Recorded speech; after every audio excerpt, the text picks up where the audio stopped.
பிதாவே உம்மை துதிக்கிறோம், உம்மை ஸ்தோத்திரிக்கிறோம், நன்றி செலுத்துகிறோம், உம்மை கனப்படுத்துகிறோம். உம்முடைய வார்த்தைக்காக நன்றி செலுத்துகிறோம். கர்த்தாவே, இந்த நாளில் கூட உம்முடைய வார்த்தையை பகிர்ந்து கொள்ளும்படியான ஒரு கிருபை எங்களுக்கு உண்டாயிருக்கிறதுக்காக உமக்கு நன்றி செலுத்துகிறேன். இயேசு நாமத்தில் இந்த நாளை கர்த்தாவே நீர் ஆசீர்வாதத்தை தந்திருக்கிறதுக்காக உமக்கு நன்றி செலுத்துகிறோம். விசேஷமாக புதிய உடன்படிக்கை சபைக்காக, அந்த சபையை நடத்தக்கூடிய பாஸ்டர் மைக்கேலுக்காக, சிஸ்டர் தெரசாவுக்காக, அவருடைய பிள்ளைகளுக்காக, சபை மக்களுக்காக நன்றி செலுத்துகிறேன்.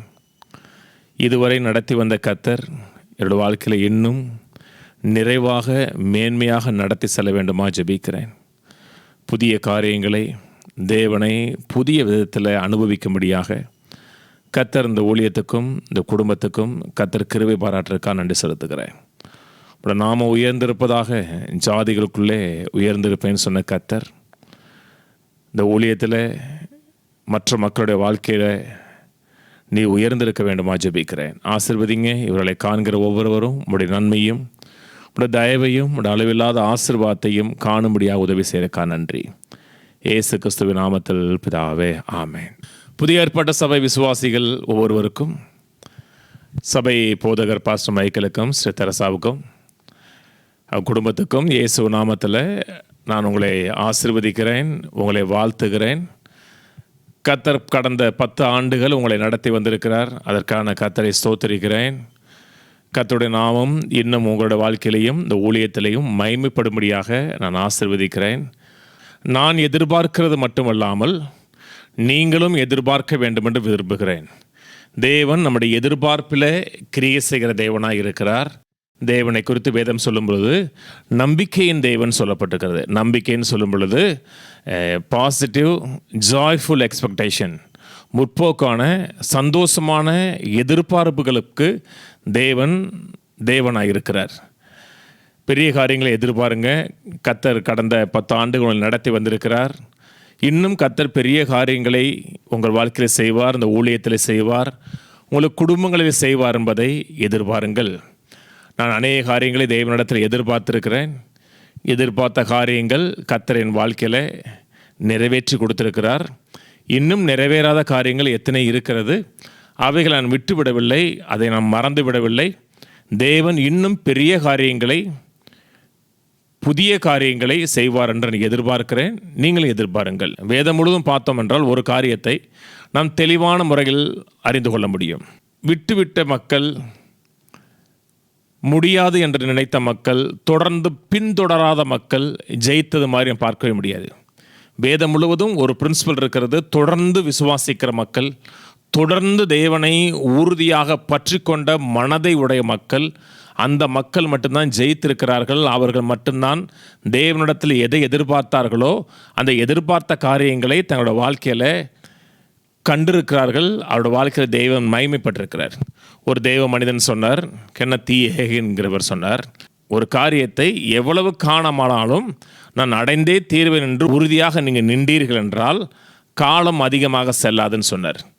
ஒரு காரியத்தை பெற்றே ஆக வேண்டும் உறுதியாக நிற்கிறீர்களோ அதை கட்டாயம் உங்கள் வாழ்க்கையில் கர்த்தர் நிறைவேற்றி கொடுப்பார். தேவன் வாக்குத்தத்தம் செய்தவர் உண்மையுள்ளவராக இருக்கிறாரேன்னு சொல்லப்பட்டிருக்கிறது. ஆகவே சில காரியங்களை உங்கள் மத்தியிலே நான் நினைப்பூட்ட விரும்புகிறேன், உங்களுக்கு கற்றுக் கொடுக்க விரும்புகிறேன். கர்த்தருடைய வார்த்தையை கவனமாக கேட்போம். ஏசாயா 43 திருப்புவோம். ஏசாயா 43 18ஆம் வசனம் வாசிக்கிறேன். முந்தினவைகளை நினைக்க வேண்டாம், பூர்வமானவைகளை சிந்திக்க வேண்டாம். இதோ நான் புதிய காரியங்களை செய்கிறேன், இப்பொழுதே அது தோன்றும், நீங்கள் அதை அறியீர்களா? நான் வனாந்தரத்தில் வழியையும் அவாந்தர வெளியில் ஆறுகளையும் உண்டாக்குவேன். கர்த்தர் சொல்லுகிறார். குறிப்பாக சிறையிருப்பில் இருக்கிற மக்களை பார்த்து சொல்லுகிறார். ஏற்கனவே அவர்கள் எகிப்தில் இருக்கும் பொழுது தேவன் தன்னுடைய பலத்த கரத்தினாலே, ஓங்கிய புயத்தினாலே பார்வோனுடைய இராணுவத்தை எவ்வாறு கடலில் அழித்தார் என்பதை மேலே இருக்கிற வசனத்தில் சொல்லிட்டு அதை நினச்சி பார்க்க வேண்டாம். இதோ நான் புதிய காரியங்களை செய்கிறேன்கிறார். உங்களை விடுவிப்பதற்காக, உங்களை நான் வாக்கு பண்ணின அந்த வாழ்க்கையில வாழ செய்யும்படியாக இதோ முற்றிலும் புதிய காரியங்களை செய்கிறேன்னு சொல்லுகிறார். இதோன்னு சொல்லும் பொழுது அதை உற்று பார்க்க கர்த்தர் விரும்புகிறார். அதை நாம் எதிர்பார்க்க வேண்டும் என்று விரும்புகிறார். தேவன் என்ன சொல்லுகிறாரோ அதோடு நம்ம கனெக்ட் ஆக வேண்டும் என்று விரும்புகிறார்.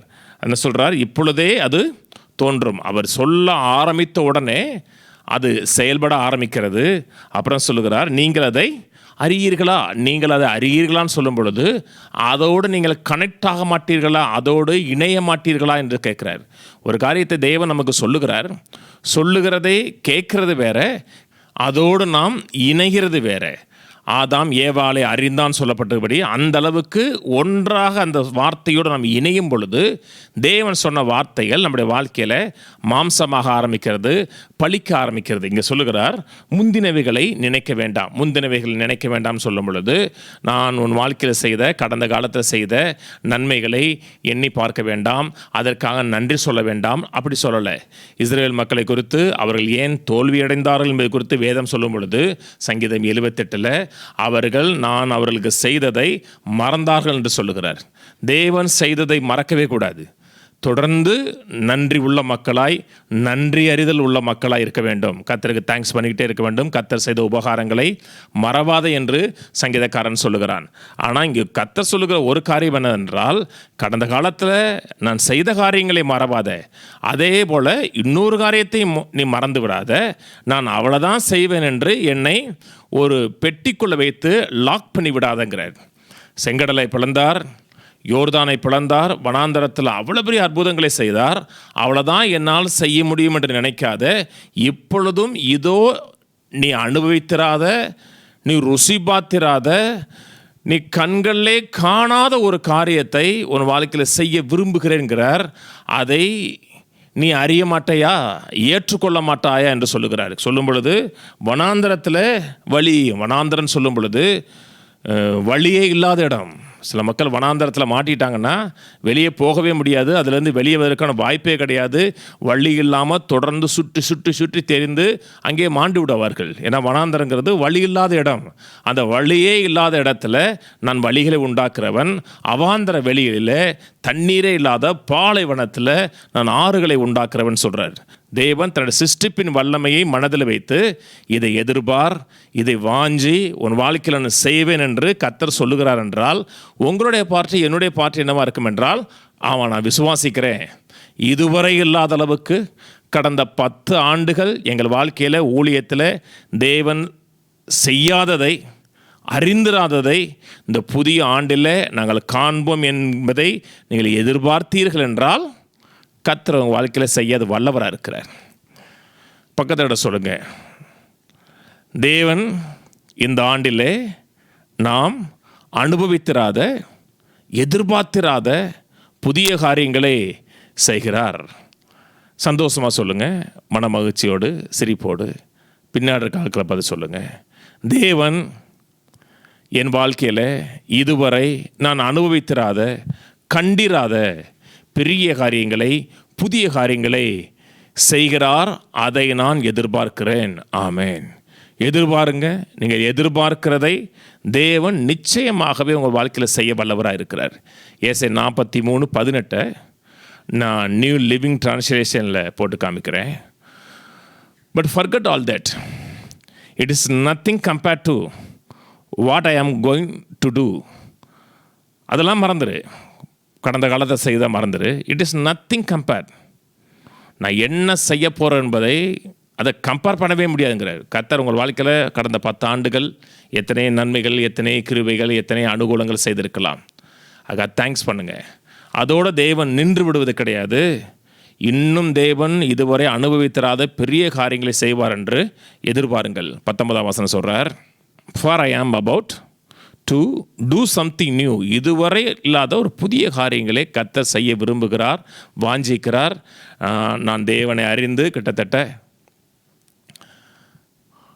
28 ஆண்டுகள் ஆகுது. தேவனை அறிந்து தேவனோடு நான் ட்ராவல் பண்ணுறதில்ல. இந்த 26 ஆண்டில் கர்த்தர் என்னை அற்புதமாக நடத்தியிருக்கிறார், ஆசீர்வதித்து வந்திருக்கிறார். நான் அனுபவித்திராத எத்தனை காரியங்களை என் வாழ்க்கையில் அனுபவிக்க வைத்திருக்கிறார், என்னை உயர்த்திருக்கிறார். அதுக்காக கர்த்தருக்கு நன்றி சொல்கிறேன். ஆனால் கர்த்தர் அதோடு நம்முடைய வாழ்க்கையில் நின்று விடுவது கிடையாது. இவ்வளவுதான் அப்படின்னு சொல்கிறது தேவன் கிடையாது. இன்னும் நம்ம அனுபவித்திராத பிரம்மாண்டமான காரியங்களை நம்முடைய வாழ்க்கையில் செய்ய விருப்பமுள்ளவராக இருக்கிறார். தன்னுடைய சிருஷ்டிப்பின் வல்லமையை இன்னும் நம்முடைய வாழ்க்கையில் செயல்படுத்த ஒரு வாஞ்சை உள்ள தேவனாக இருக்கிறார்.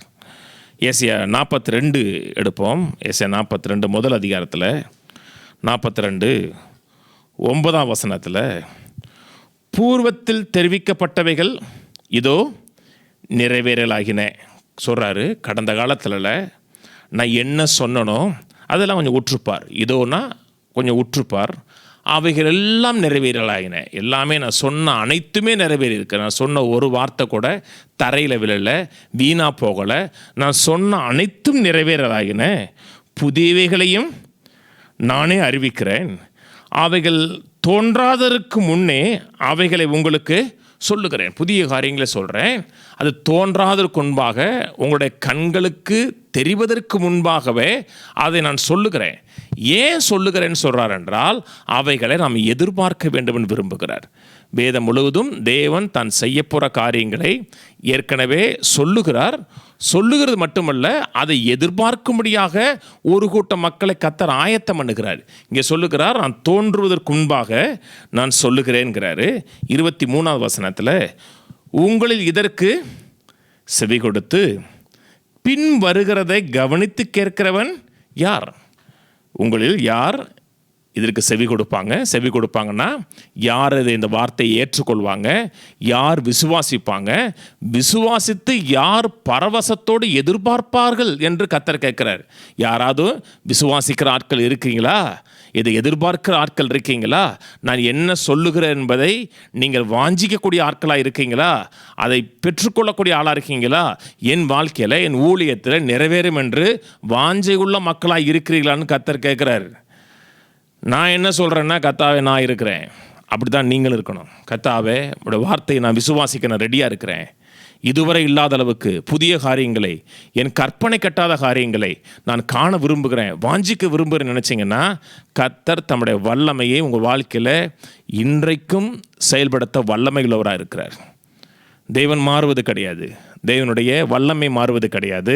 கடந்த காலத்தில் கர்த்தர் எனக்கு அப்படி செஞ்சார், கடந்த காலத்தில் இப்படி செய்தார் என்று கடந்ததே நோக்கி பார்க்காமல் தேவன் காட் ஆஃப் நியூ திங்ஸாக இருக்கிறார். தேவன் புதிய காரியங்களை செய்கிற தேவனாக இருக்கிறார். அதை எதிர்பாருங்க, அதை விசுவாசிங்க. விசுவாசியாமல் அப்படி நடக்கும்போது நடக்கட்டும், நம்ம விசுவாசித்தானே விசுவாசிக்கட்டா என்ன, எதிர்பார்த்தானே எதிர்பார்க்கட்டா என்ன, நடக்கிறதானே நடக்க போகுது அப்படி நினச்சோம்னா கர்த்தர் நம்மளை ஒரு பாக்கியவான்னு சொல்ல மாட்டார், பிளஸட் மேன் சொல்ல மாட்டார். அன்றைக்கி தோமா பார்த்து கர்த்தர் கடிந்து கொண்டார். கண்டு விசுவாசிக்கிறது விசுவாசிக்கமில்ல, காணாதிருந்தும் யார் விசுவாசிக்கிறார்களோ அவர்கள்தான் பாக்கியவான் என்று சொல்வார்கள். கர்த்தர் பெரிய காரியங்களை செய்வார், மகத்துவமான காரியங்களை செய்வார் என்று விசுவாசிங்க. விசுவாசிக்கிறது மட்டுமல்ல, அதை எதிர்பாருங்க. ஏன் எதிர்பார்க்க சொல்கிறார் என்றால், சொல்லுகிறவர் உத்தமமானவர். சொல்லியும் செய்யாதிருப்பாரா? வசனத்தும் நிறைவேற்றாமல் இருப்பாரான்னு சொல்லியிருக்கிறார் என்றால், ஒரு காரியத்தை உங்களுக்கு சொல்லுகிறார், உங்கள் மனதில் அதை எழுதுகிறார், அதை வாஞ்சிக்கும்படியாக ஒரு ப்ராம்ப்டிங்கை கொடுக்குறார் என்றால் எதிர்பாருங்க. என் வாழ்க்கையில் சில மனிதர்கள் தெரியும், சில நண்பர்கள் தெரியும். அந்த மனிதர்கள் என்ன சொல்கிறாங்க, பாஸ்டர் உங்கள் மினிஸ்ட்ரிக்காக நான் ஒரு 10 கோடி தரேன்னு சொன்னான்னா, 10 கோடியா அவர் எப்படி கொடுப்பாரு, இந்த காலத்தில் மனுஷன் எப்படி கொடுப்பான் அப்படி நம்ம சொல்ல மாட்டேன். ஏன்னா அவர்களுடைய இன்டெகிரிட்டி எனக்கு தெரியும், உத்தமம் தெரியும். உத்தமம் தெரிஞ்சு அவர்கள் வாயை திறந்து ஒரு காரியத்தை சொல்லுகிறார்கள் என்றால் கட்டாயம் அவர் கொடுப்பார் என்பதை நான் விசுவாசிக்க ஆரம்பிப்பேன். விசுவாசிக்க ஆரம்பிக்கிறது மட்டுமல்ல, எல்லார்ட்டையும் சொல்லவும் ஆரம்பிச்சிடுவேன்.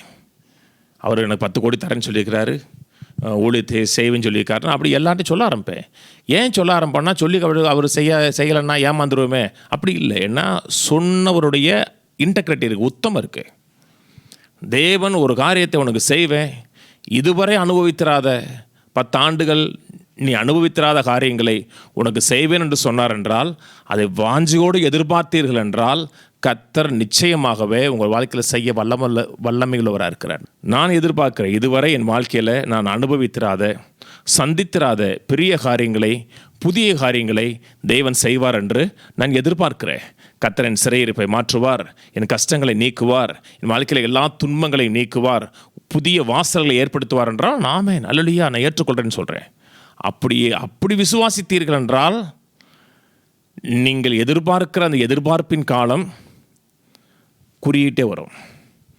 உங்கள் எதிர்பார்ப்பு அதிகரிக்க அதிகரிக்க உங்களோட காத்திருக்கிற காலம் குறைய ஆரம்பிச்சிடும்.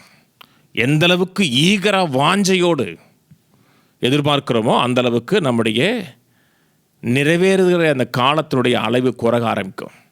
இஸ்ரவேல் மக்கள் கர்த்தர் சொன்னார், பாலும் தேனும் ஓடுகிற ஒரு தேசத்தை தருவேன்னு சொன்னார். 40 வருஷம்தான் ஆகுன்னு அப்படி சொல்லலை. கிட்டத்தட்ட அப்படி கணக்கு போட்டோம்னா ஒரு 50 நாளில் சீனாய் மலைக்கு போகிறாங்க. அப்படியே ஒரு 50 நாளுக்கு ஒரு 150 நாள் மேக்சிமம் நடந்து போயிருக்கலாம். 40 வருஷம் ஏன் ஆச்சுன்னா வேதம் சொல்லுகிறது, கேட்டவர்கள் விசுவாசம் இல்லாமல் கேட்டபடியினால் கேட்ட வசனம் அவர்களுக்கு புரோஜனப்படலன் இருக்கு. கேட்டார்கள், ஆனால் கேட்டதையோடு விசுவாசத்தை மிக்ஸ் பண்ணலை. இன்றைக்கி மக்கள் கேட்குறாங்க, ஏன் கிறிஸ்தவர்கள் எல்லாருமா நல்லா இருக்காங்க, எல்லாருமா வெற்றிகரமாக இருக்காங்க, சர்ச்சுக்கு போயிட்டு இன்னும் கஷ்டம்தானே படுறாங்க? ஆமாம், கேட்டார்கள், நல்ல காரியங்களை கேட்டார்கள், ஆனால் கேட்டதை அவர்கள் எதிர்பார்க்கலை. எதிர்பாருங்க, பைபிளை படிங்க. தேவன் ஒரு காரியம் கொண்டு சொன்னார் என்றால் அது ஈகர் எக்ஸ்பெக்டேஷனோடு எதிர்பாருங்க, வாஞ்சையோடு எதிர்பாருங்க. இது என் வாழ்க்கையில் செய்வார், என் குடும்பத்தில் செய்வார், என் பொருளாதாரத்தில் செய்வார், என் சரீரத்தில் செய்வார், என் வாழ்க்கையில் ஒவ்வொரு பகுதியிலையும் தேவன் செய்வார் என்று எதிர்பார்த்தீர்கள் என்றால் உங்கள் எதிர்பார்ப்பை தேவன் கட்டாயம் நிறைவேற்ற வல்லவராக இருக்கிறார். உலக மக்கள் கூட சொல்கிறாங்க, பாசிட்டிவ் எக்ஸ்பெக்டேஷனுங்கிறாங்க, முற்போக்கான எதிர்பார்ப்புங்கிறாங்க. அது முற்போக்கம் எதிர்பார்க்குறாங்க, பிற்போக்கம் எதிர்பார்க்குறாங்க. யாராச்சும் ஒரு மனுஷன் தவறு பண்ணிட்டான்னா எனக்கு அப்போவே தெரியுங்கிறாங்க. நான் நினச்சேன், அப்படி நினச்சது மாதிரியே நடந்துச்சுங்கிறாங்க இல்லையா? நான் இதைத்தான் நினச்சேன், அப்போ நினச்சது மாதிரி நடந்துச்சுங்கிறாங்க. அப்போ பிற்போக்காக அவர்கள் என்ன நினைக்கிறார்களோ, என்ன நடக்க வேண்டுமென்று எதிர்பார்க்கிறார்களோ அது அவர்கள் வாழ்க்கையில் நடக்கும் என்றால், தேவனோட வார்த்தையை மனதில் வைத்து தேவன் என்ன சொன்னாரோ அது என் வாழ்க்கையில் நிறைவேறும். இதுவரை அனுபவித்திராத பெரிய காரியங்களை, புதிய காரியங்களை கர்த்தர் செய்வார். தேவன் வனாந்தரத்தில் வழிகளை ஏற்படுத்துகிறவர், அவாந்தர வழிகளில் நீரூற்றுகளை ஏற்படுத்துகிறவர் நினச்சிங்கன்னா கர்த்தர் நிச்சயமாகவே அவங்களோட வனாந்தர வாழ்க்கையை மாற்றுவார். புதிய வழிகளை, எல்லாமே அடைபட்டிருக்கிற வழிகளை கர்த்தர் உடைச்சு இதுவரை அனுபவித்திராத ஒரு எக்ஸைட்மெண்ட்டான ஒரு வழியை, ஒரு வேயை ஏற்படுத்தி கொடுப்பார். எப்போவுமே வழி இல்லைன்னு நினைக்காதீங்க, எப்பொழுதுமே ஒரு வழி இருக்கிறது, ஒரு வாசல் இருக்கிறது. கர்த்தர் அனுபவித்திராத புதிய காரியங்களை செய்ய வல்லவராக இருக்கிறார். சங்கீதம் திருப்போம். சங்கீதம் 62:5 வாசிப்போம். சங்கீதம் 62:5. என் ஆத்துமாவே தேவனையே நோக்கி அமர்ந்திரு, நான் நம்புகிறது அவராலே வரும். தன் ஆத்துமாவை பார்த்து பேசுகிறார். ஆத்துமான்னு சொல்லும் பொழுது அறிவாற்றல், உணர்வாற்றல், சித்தம் கூடக்கூடிய ஆற்றல், இன்டலெக்சுவல், எமோஷன், வில். அதை பார்த்து சொல்கிறார், என் ஆத்துமாவே, என் அறிவே, கர்த்தரை நோக்கி அமர்ந்துரு. அமர்ந்துருன்னா எதிர்பார்ப்போடு வாஞ்சியோடு அமர்ந்துரு. நீ எதிர்பார்க்கிறது அவராலே வருகிறார். நம்புகிறது அவராலே வரும்னு சொல்லும் பொழுது நான் எதிர்பார்க்கிறது, நம்பிக்கைன்னு சொல்லும் பொழுது ஜாய்ஃபுல் பாசிட்டிவ் எக்ஸ்பெக்டேஷன், உறுதியாக எதிர்பார்க்கிறேன். நம்புகிறது, எதிர்பார்க்கிறது அவராலே வரும்.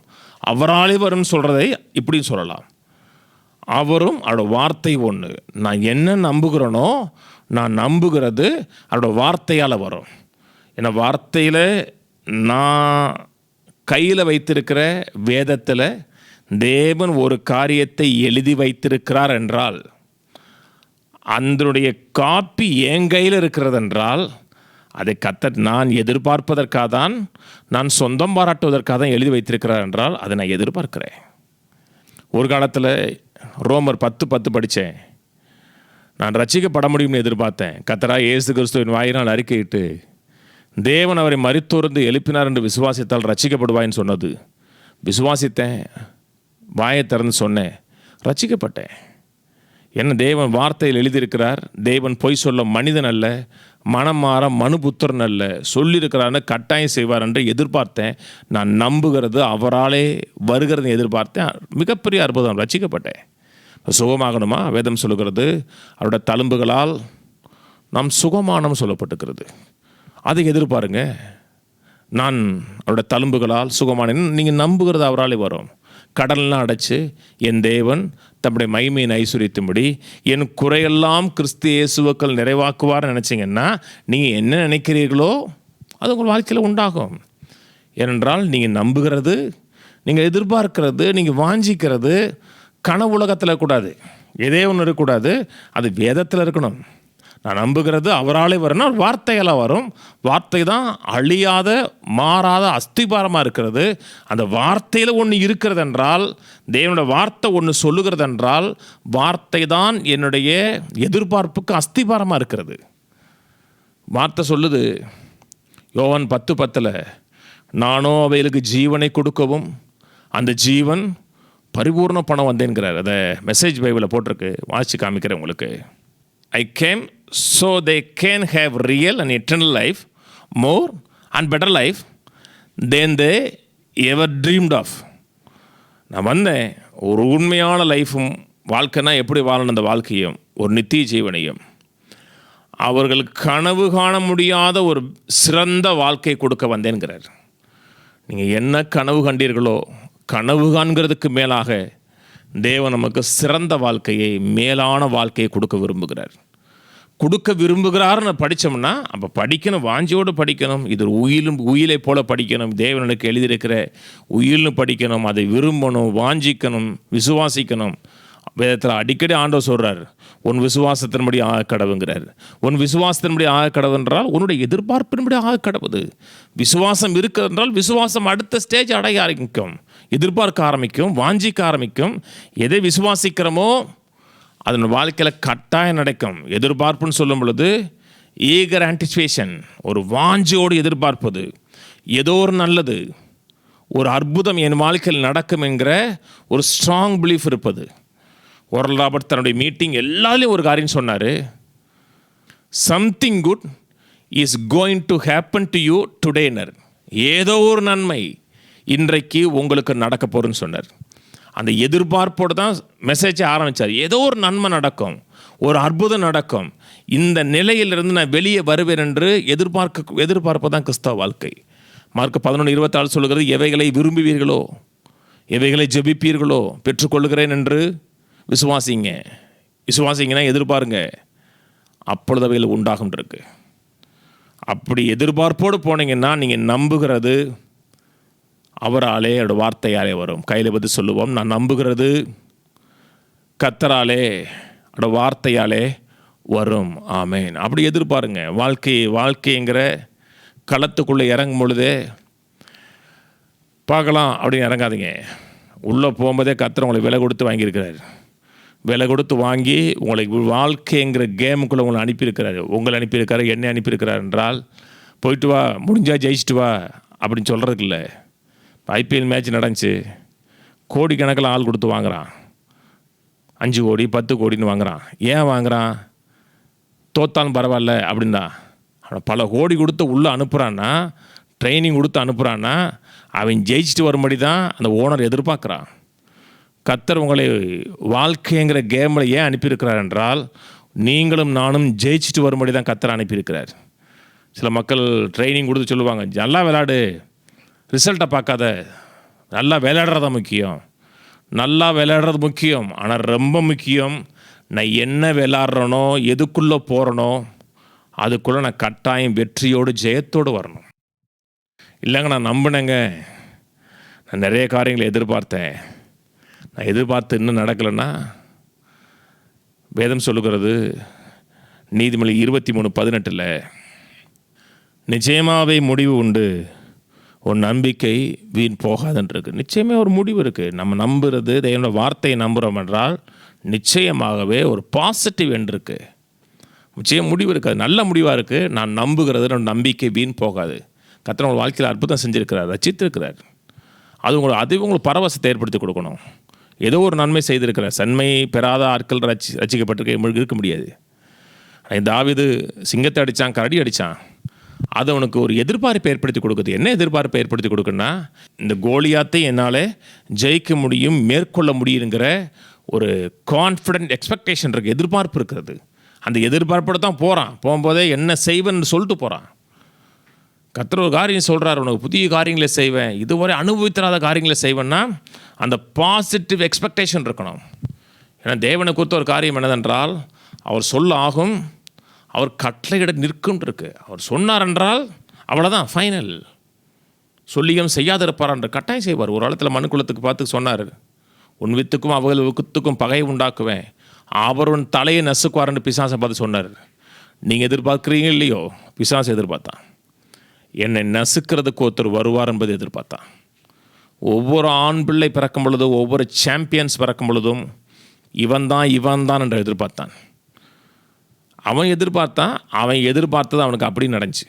என் தலையை நசுப்பதற்கு ஒருத்தர் வருவார் எதிர்பார்த்தான். தன்னுடைய தலையின் மேலே கத்தி தூங்குறதா பார்த்துட்டே இருந்தான். ஒவ்வொரு ஆளையும் பார்த்தான். கடைசியில் ஒருத்தர் சொன்னார், நான் தானு சொல்லிட்டாரு.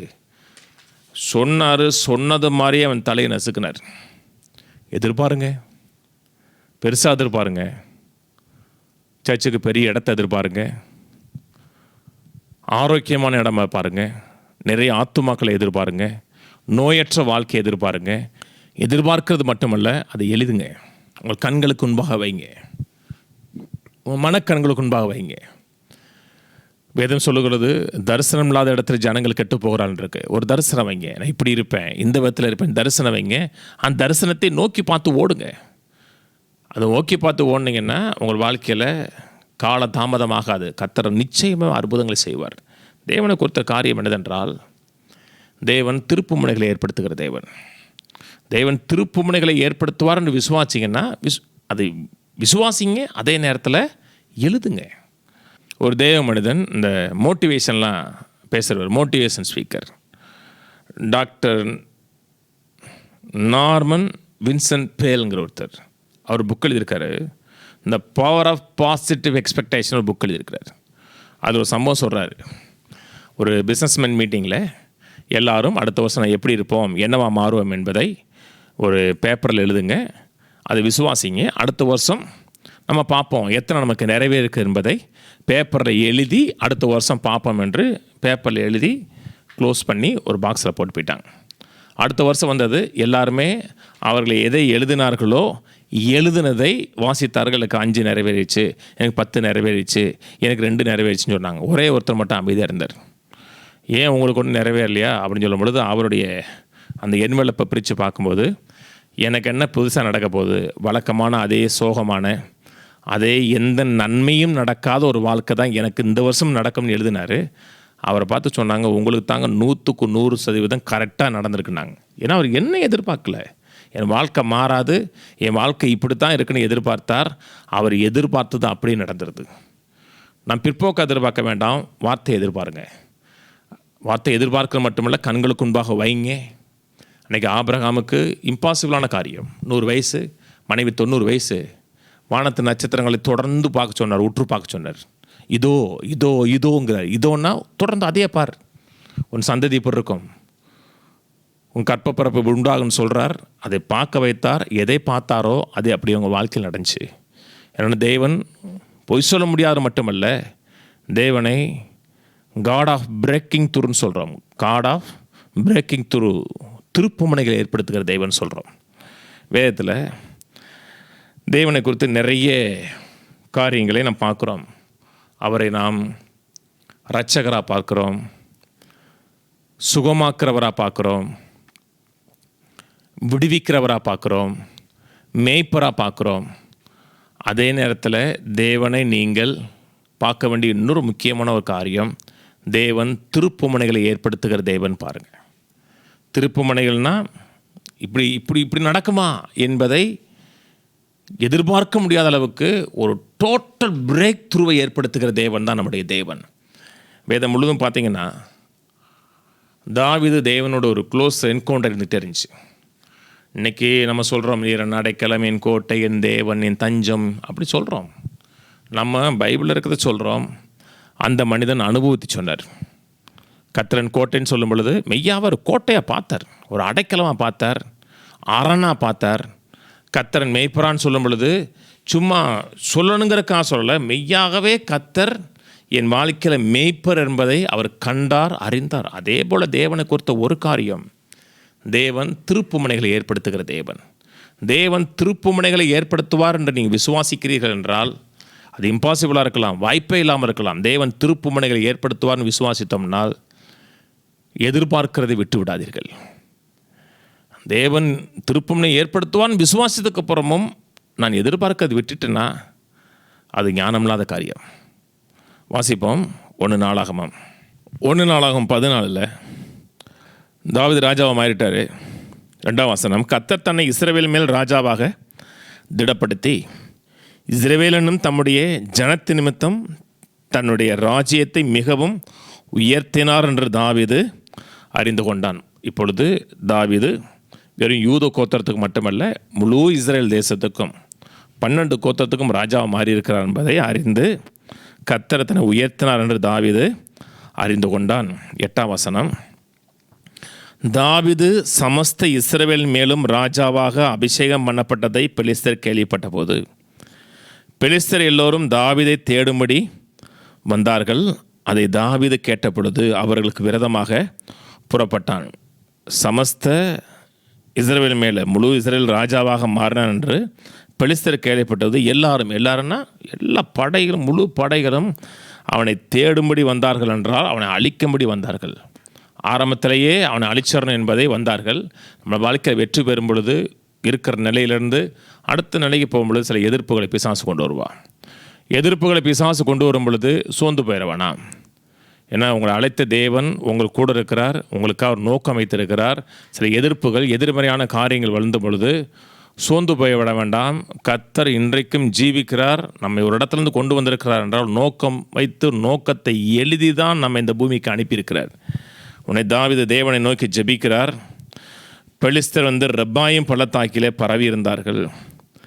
பெலிஸ்தருக்கு விரோதமாக போகலாமா, அவர்களை என் கையில் ஒப்பு கொடுப்பீரா என்று தாவீது தேவனை கேட்டபொழுது கர்த்தர், போ, அவர்களை உன் கையிலே ஒப்பு கொடுப்பேன் என்கிறார். எதிர்பார்க்கலாமா? இது ஒரு பாசிட்டிவான முற்போக்கான எதிர்பார்ப்புன்னு கிடைக்குமா? அவங்களை என் கையில் ஒப்பு கொடுப்பீரா? ஜெயம் கிடைக்குமா? ஒரு மேன்மை உண்டாகுமா?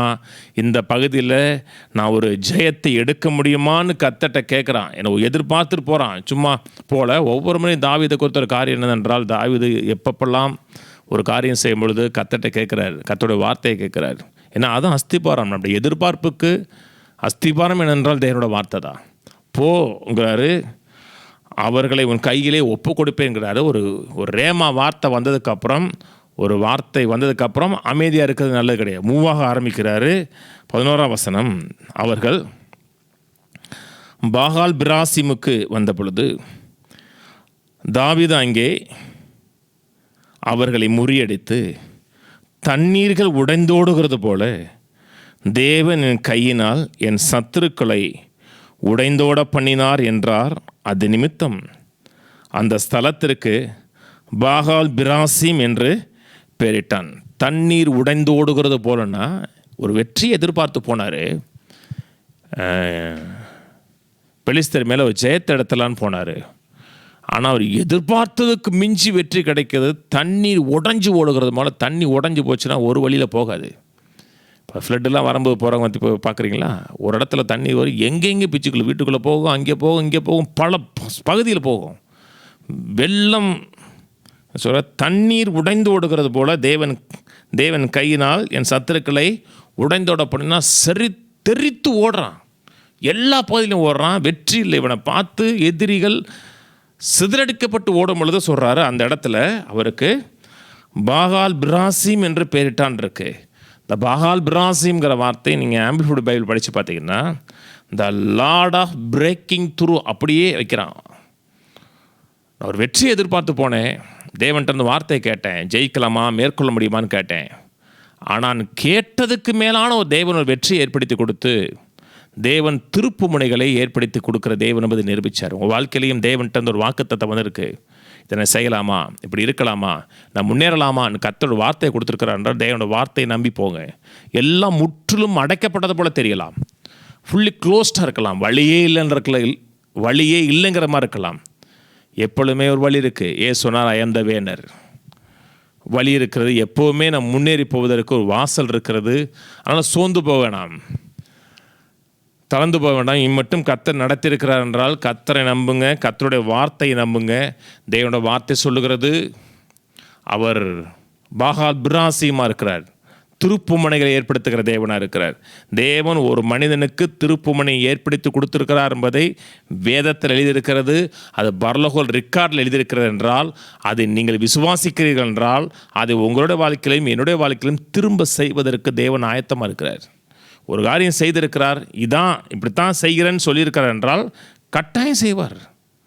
தண்ணீர் உடைந்தோடுகிறது போல சத்துருக்குள்ளே உடைய பண்ணினார்ங்கிறார். அடுத்த முறை அந்த சைடில் போகும்போதெல்லாம் அவருக்கு என்ன வரும்? அதனால அந்த இடத்துக்கு பாகால் பிராசியம் வைக்கிறார் என்றால் எனக்கு எதெல்லாம் இம்பாசிபிளாக இருக்கிறதோ அதெல்லாம் கர்த்தர் பாசிபிளாக மாற்றுவார் என்பதை விசுவாசிக்கிறார். கர்த்தர் நமக்கு எதிராக இல்லை, கர்த்தர் நம் பட்சத்தில் இருக்கிறார். நமக்கு எதிராக இருப்பவன் யாருன்னு வேதம் சொல்லுகிறது. வேதத்தில் சொல்லப்பட்டிருக்கிறது ஏசியா 59 அந்த மொழிபெயர்ப்பு அவ்வளோ சிறந்தது இல்லைங்கிறாங்க. சத்துரு வெள்ளம் போல் வரும்போதுன்னு இருக்கு. ஆனால் அந்த கம்மா தப்பாட போட்டாங்கிறாங்க. சத்துரு வரும் பொழுது வெள்ளம் போல் ஆவியான வருவார்னு இருக்குது. சத்துரு வரும் பொழுது கமா வெள்ளம் போல் ஆவியான வரும் பொழுது அவனை மேற்கொண்டு அவனை சிதறடிக்க பண்ணி நமக்கு அவர் வெற்றி கொடி ஏற்படுத்துவார்னு இருக்கு. வெற்றி கொடி ஏற்படுத்துவார்னா அந்த இடத்துல நமக்கு ஜெயத்தை ஏற்படுத்தி கொடுக்குறார், ஒரு வெற்றியை ஏற்படுத்தி கொடுக்குறாருன்னு அர்த்தம். ஏசி 54 எடுப்போம். 53 விளைவாக நமக்கு வரக்கூடிய நன்மைகளை குறித்து பேசுகிறாரு. 16ஆம் வசனம் வாசிக்கிறேன். இதோ கரிநெருப்பை ஊதி தன் கிரியைகளுக்கான ஆயுதத்தை உண்டு பண்ணுகிற கொல்லனையும் நான் சிருஷ்டித்தேன், கெடுத்து நிகிரகமாக்கிறவனையும் நான் சிருஷ்டித்தேன். உனக்கு விரோதமாக உருவாக்கப்படும் எந்த ஆயுதமும் வாய்க்காதே போம். உனக்கு விரோதமாய் நியாயத்தில் எழும்பும் எந்த நாவையும் நீ குற்றப்படுத்துவாய். இது கர்த்தருடைய ஊழியக்காரரின் சுதந்திரமும் என்னால் உண்டான அவருடைய நீதியுமாக இருக்கிறது என்று கர்த்தர் சொல்லுகிறாங்க. சொல்கிறாரு, கெடுத்து நிகிரகமாக்கிறவனை நான் படைச்சேன்னா பிசாசு அவர் தான் படைச்சார். அவனை நிகிரகமாக்கிறவனாக படைக்கலை, நல்லா தான் படைச்சார். அவன் கெட்டுட்டான். அவன் உனக்கு விரோதமாக வந்தான்னா அவன் உனக்கு விரோதமாக வருகிற எந்த ஒரு காரியமும் வாய்க்காத அளவுக்கு நான் பார்த்துக்கிறேன். ஏன்னா நான் தான் சிருஷ்டித்தேன். அவர் சொல்கிறாரு, எதிர்ப்பே வந்துருச்சு, உன் வாழ்க்கையில் ஒரு சேதத்தை ஏற்படுத்தா கூட கர்த்தர் காம்பன்சேட் பண்ணுவார்.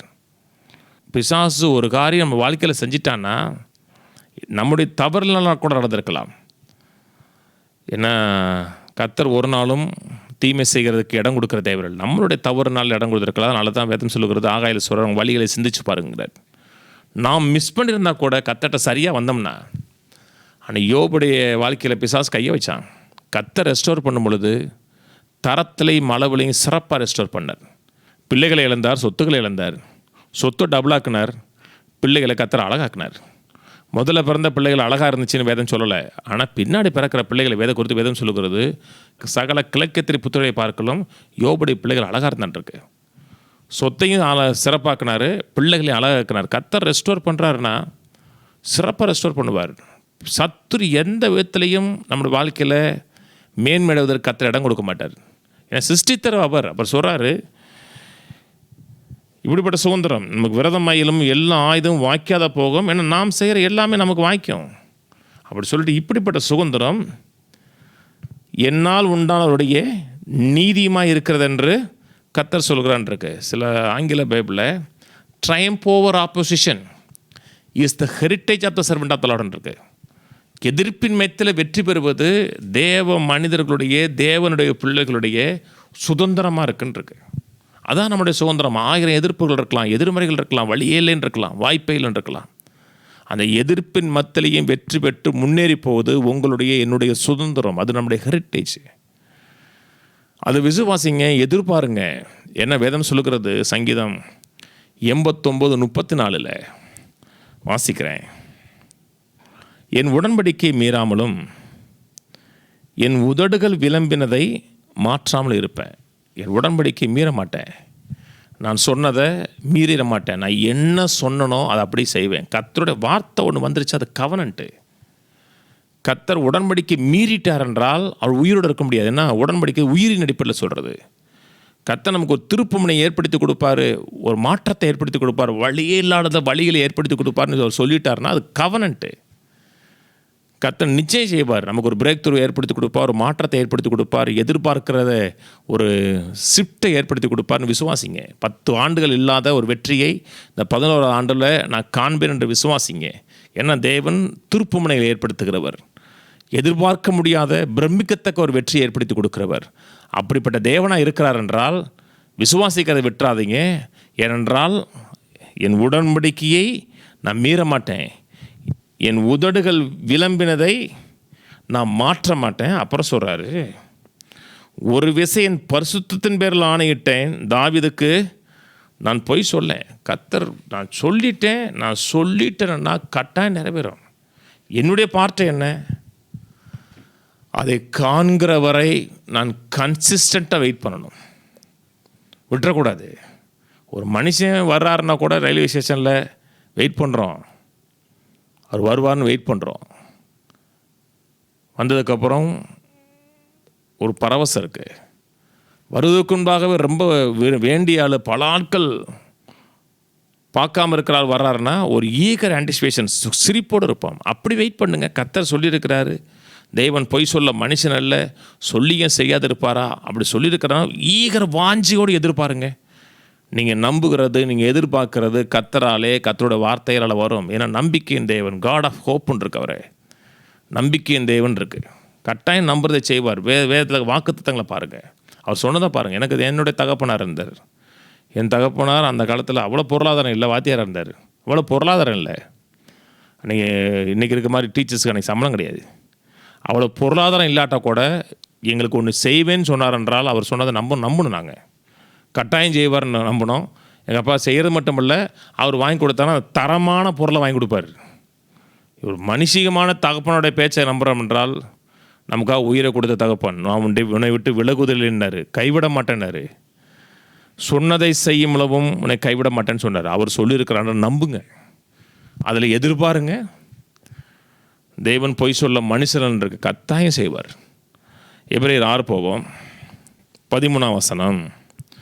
ஆபிரகாமுக்கு தேவன் வாக்கு தத்தம் பண்ணின பொழுது ஆணையிடும்படி தம்மிலும் பெரியவர் ஒருவரும் இல்லாதபடினாலே தமது பேரிலே தானே ஆணையிட்டு, நிச்சயமாகவே நான் உன்னை ஆசீர்வதிக்கவே ஆசீர்வதித்து உன்னை பெருகவே பெருக பண்ணுவேன் என்றார். அந்தப்படி அவன் பொறுமையாய் காத்திருந்து வாக்கு தத்தம் பண்ணப்பட்டதை பெற்றான். மனுஷர் தங்களிலும் பெரியவர் பேரில் ஆணையிடுவார்கள்.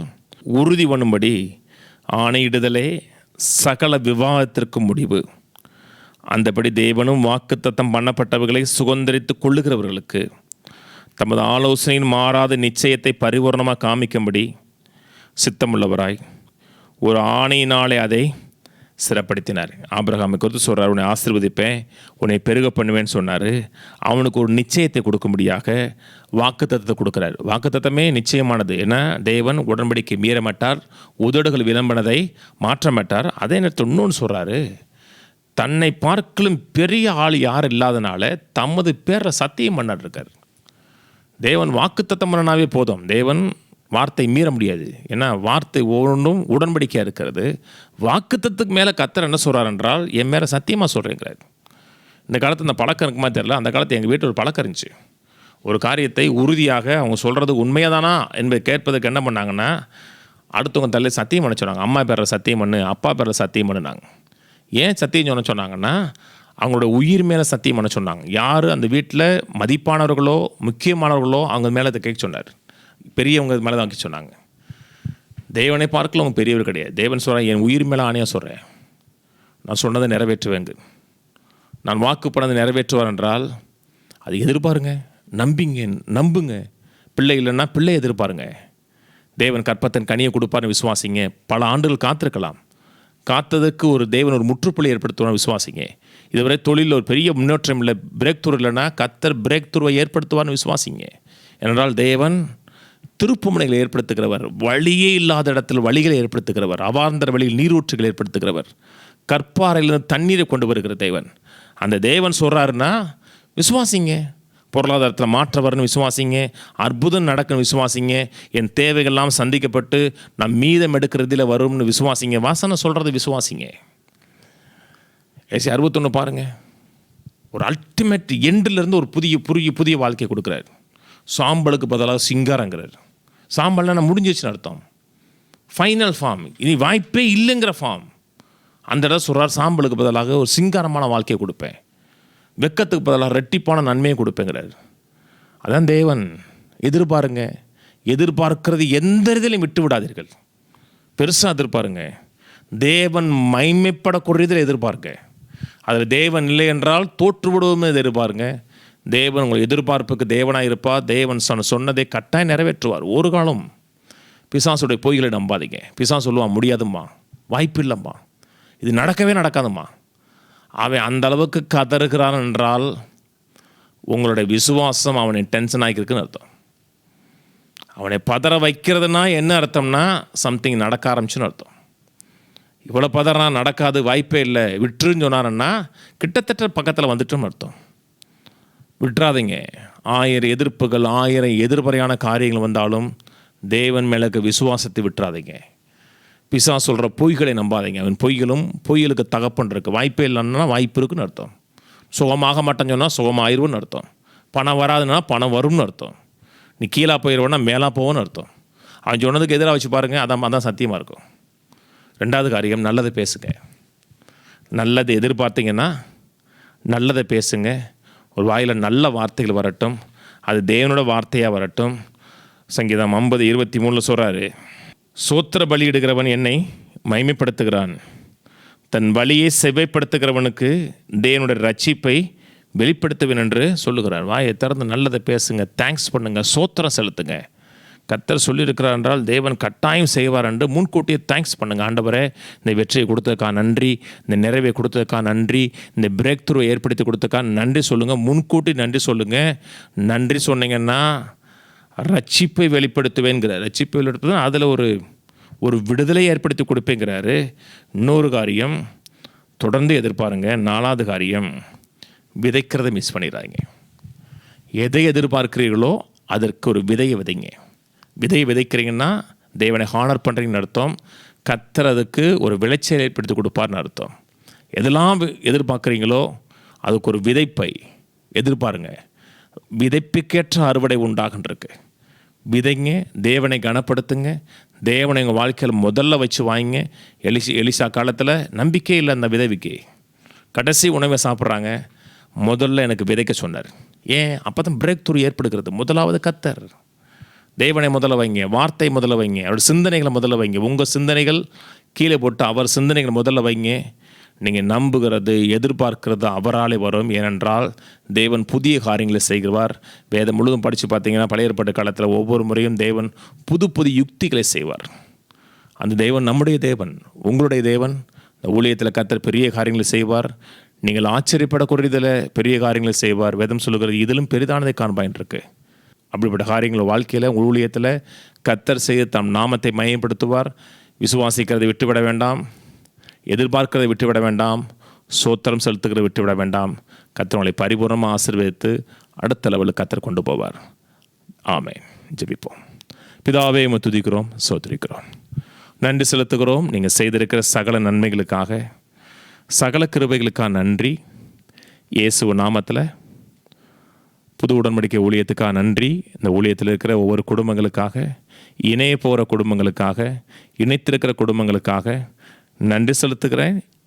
இன்னும் பெரிய காரியங்களை காண செய்வீராக.